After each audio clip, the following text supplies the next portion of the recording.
If someone were to say to me the word clock spring, I immediately would be thinking of, let's see, a wristwatch, a pocket watch, maybe an heirloom mantle clock that would need to be wound. Well, the horn on my Jeep does not work, nor do any of the buttons on the back side of the steering wheel or the front side of the steering wheel. With the horn not working, I'm not going to be able to pass inspection coming up. So in doing research, I discovered that a lot of vehicles have what's known as a clock spring. And this is what one looks like. And this is for my 2012 Jeep Wrangler. And inside here is a ribbon cable. And as you turn the steering wheel, that ribbon cable is allowed to wind up and unwind on the spool that's inside here, maintaining electrical connectivity with the buttons. Cruise control does work, but I need everything else working, so I am going to go about replacing this today. The first task is to remove the negative battery cable from the negative terminal on the battery so that we don't have any accidents like the airbag going off. So I'm going to take that off of there and get that out of the way. Oh, there's another wire here that's holding that back, but what I'm going to do is get something insulating between the two so there's no connection at all.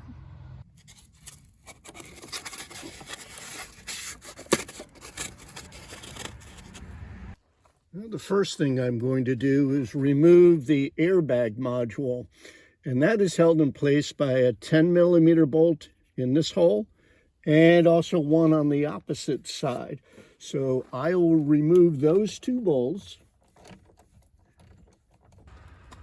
These bolts tend to fall out and not come all the way out of the casing. So I've got a little bit of a magnet here, little extendable magnet, and that pulls that right on out.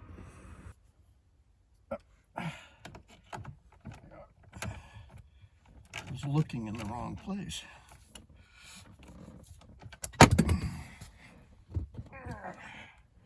I should have straightened out the steering wheel before I started. Try the magnet here. There we go. Tight quarters here. Can move the seat back. And there are 3 electrical connections on the back side here that I have to take out. It's kind of hard to show that. There, can you see them? There's one, the yellow one. Try to get my hands out of the way. There's that one. And that one. Okay, so that is the airbag module. And move that out of the way. Now next I'm going to move the steering wheel bolt, and that is a 13mm socket. You can see that this orange paint doesn't line up because I've already decided to check it out to see if I could crack that loose. So I have started to unwind the bolt to the steering wheel. See if I can do this without blocking too much of the view. Again, a 13mm socket. There we go. That's out of there. Now the next part of the process will be removing the steering wheel, and I'll be using this steering wheel puller that I bought either on eBay or Amazon for under $20. But the important thing to note here is, I don't know if you can see that index mark, and there's one, got to try to get this in focus, and there's one on the shaft. It's in the shadow, so it's hard to see, but you need to keep those two index points or punch marks lined up when removing and installing the steering wheel, particularly when reinstalling it. And before I actually commit to getting the tool set up in there, I wanted to give an idea of what this looked like. There are 2 or 3 legs, I should say, to the steering wheel puller, and this side will slide into here, and there we go, fit like that. The other one in the other side, and if you notice that tang, that sits out, okay? It doesn't sit in or up. There actually is a pocket on the back side of this hole that the jaw of the puller will fit into. Another important thing is these pullers come with end caps. You do not want to drive that pin right down against the threads. See if I can get that in focus. On the threads, you'll damage them. So what this does is this cap fits over the end of the puller, and that cap will bottom out against the top of the steering wheel column, and that will save the threads. So I'm going to finish getting this set up, but I just wanted to clarify what I was doing here. Okay, I'm all set up here. I have the steering wheel puller in place, and you can see the 2 legs coming down, and then the middle threaded part. Now, I've seen a lot of people use this tool or even a regular wheel puller incorrectly. They're not designed for just cranking onto the bolt more and more and more and have it pull off. The real way to use this is put tension on the center bolt, remove your socket, take a hammer and tap it, and it's that vibration that'll pop it loose. I see too many people putting too much leverage on this, and that can rip things apart. So that is what you're going to see me do in getting this steering wheel off. I'll be putting tension on the bolt, removing the socket, and then I'll, wrong way, and then I'll be tapping that center bolt, jacking screw, I guess I'll call it, with a hammer. If you hear me sniffling out here, it's because I'm in Maine and it's starting to get cold. So there's a little bit of a tension. I could feel the steering wheel move. A little bit more tension. I could feel it move again. Okay, I started having the same problem other people have had as this bolt has started, as you start to tighten down on it, it begins to pull these legs in and starts to bring the leg up through the aluminum steering wheel support there. So others have come up with other solutions. What I am doing is taking a screwdriver, I don't know if you can see that, and jamming it between the leg and the steering wheel bracket. I've got 2 small screwdrivers here, jamming this one in there. Come on, get in there. Yeah, I think sorry about that. I'm trying to work one-handed. Okay, see the screwdrivers in there? And they'll hopefully keep the legs in place as I tighten down on the bolt. Put some tension on there. Tap it with the hammer. Hopefully the screwdrivers won't come out. Yeah, I felt it move. There it is.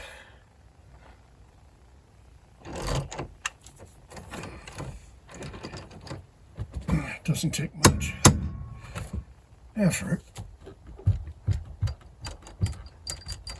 You can see me moving this.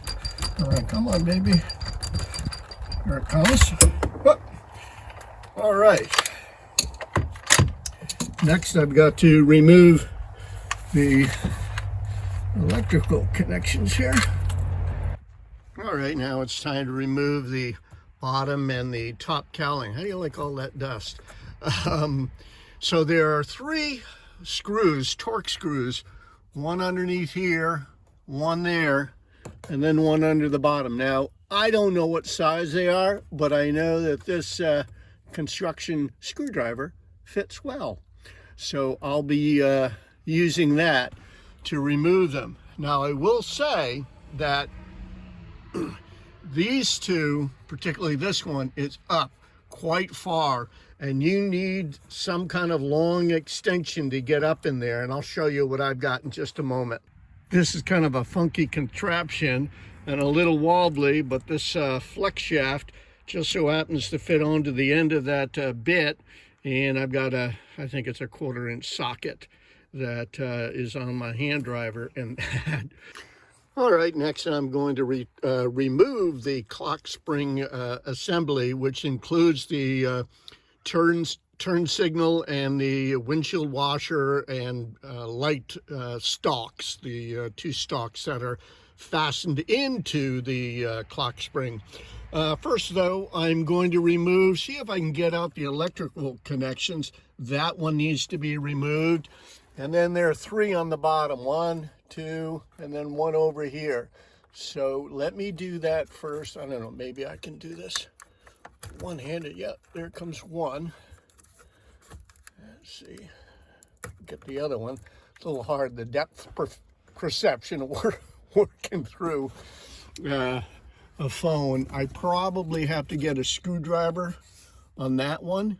So I will do that. I'll remove that one, and then this one here on the, whoop. And again, as I said, the depth perception is pretty hard there. I got that one. So let me get the top one. With the electrical connections detached, it's time now to remove this. And there are 3 screws that hold it on. One here, one down there, not that one, that's the steering column, but that one there. And then this one is kind of tricky, but hopefully you can see it. One right there. And I suspect that same purple, whoop, I dropped it. Purple bit will fit on there. Sorry about jiggling around, but yes, indeed it will. So I'll get my driver and I'll remove those 3 screws. I found that using this flexible shaft will let me get this out. Yeah, I really don't have the right tools to get everything to fit. I'm up hard against the dash. Okay, digging around in my tools, I was able to find a shorter bit and get that onto that screw. I have the other 2 out. All right, I finally got all 3 screws out. I wiggle this. There we go. So there are the 2 stalks and the clock spring. To remove the stalks, there's one Phillips screw here, and another one on the other side, plus the electrical connections to each side, to each stalk. So I will loosen up this screw, back it out,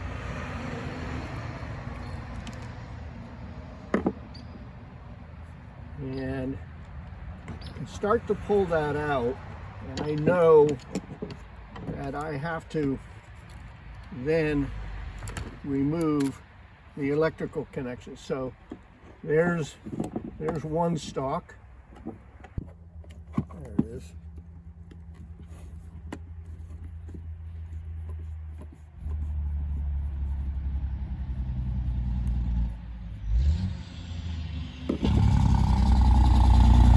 A lot of traffic going by today.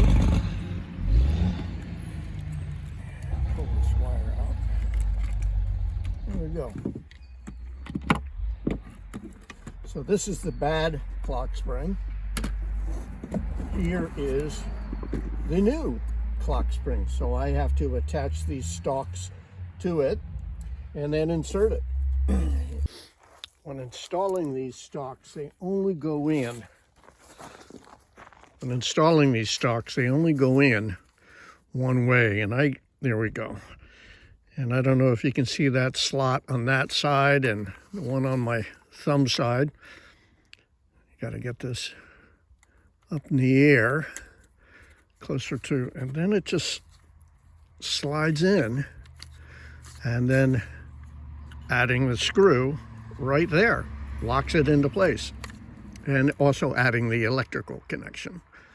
I need to put that connector into there, slide this together, and put that one screw in, then I can reinstall. I got to keep remembering to lift this stuff up so people can see what I'm seeing. Okay, I didn't want to bore you with getting these 3 screws in. I did do something that I haven't seen other people do, and this steering wheel lock lever, if you bring it up and lock it into place, it makes it kind of difficult to get at that screw there. So by releasing it down, it gives you some clearance, but then the steering column wants to snap up and give you a shorter distance between the dash and the top of the screw. So you can see a wooden wedge here. And what I did is, I'll take this out of here. There. That allowed me to push the steering column down to give me more room and a better angle, but hold it in place by putting the wooden wedge in there. So I just wanted to offer that tip to other people who may attempt this project. All right, I didn't want to bore you with putting the top and bottom cowls on. I'm at the point where I'm ready to install the steering wheel, and just drop my socket. But again, the indent here, the little punch point, and the one on the steering wheel need to match up. So I am going to feed these wires in, and I gotta scoot down, but that looks like it. Wiggle it on here.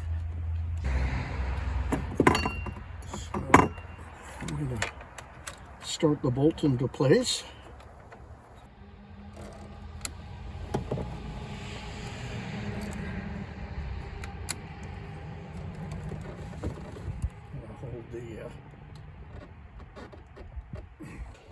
And I'm pretty happy with that. So now I can make my final electrical connections. Okay, now I can remove the protective control that, or the lock, so to speak, keeps it in proper orientation. And I can put in this fitting here. And then next, I will install the airbag by connecting those two electrical connections, the yellow one and the black one, and then this little guy that's up there. And then put the two 10mm bolts back into the sides, and we're going to give it a test. I'm beginning to shiver out here. Doesn't help the arthritis in the hands. All right. So all I have to do now is connect the battery, and hopefully I've got everything hooked up correctly. The horn will work, and the controls, the volume controls for the radio will work. All right, let's see what happens here. Let's see if the horn works. Radio. Oh yeah, I got volume controls on the radio. It's in AM right now. Here we are, FM.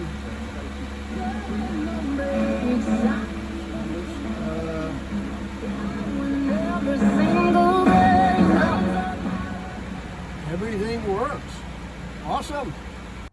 The last pro tip I have on this project isn't even related to the project, but for those of you who own a Jeep and don't have a garage like I do, or I don't own a garage, that is something you want to do. We have a plethora of squirrels and chipmunks and mice around here, and they love crawling down in there and making a home in my air cleaner box. So I put some wire mesh underneath there, or on top of there I should say, and zip tied it in place. The last comment I want to make is, if I can do this project, anybody can do this project. There are a lot of videos already on YouTube showing how to do this.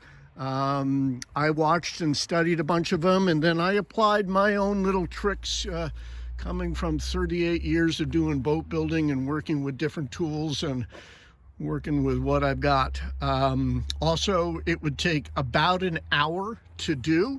It took me quite a bit longer because I was trying to videotape it and capture audio and video. And anyway, I did this hopefully to help somebody out. If one person can get help out of this, that would be great. I've gotten a lot of help off of YouTube, and I'm just kind of paying back and paying it forward. All right, that's it. Another job done.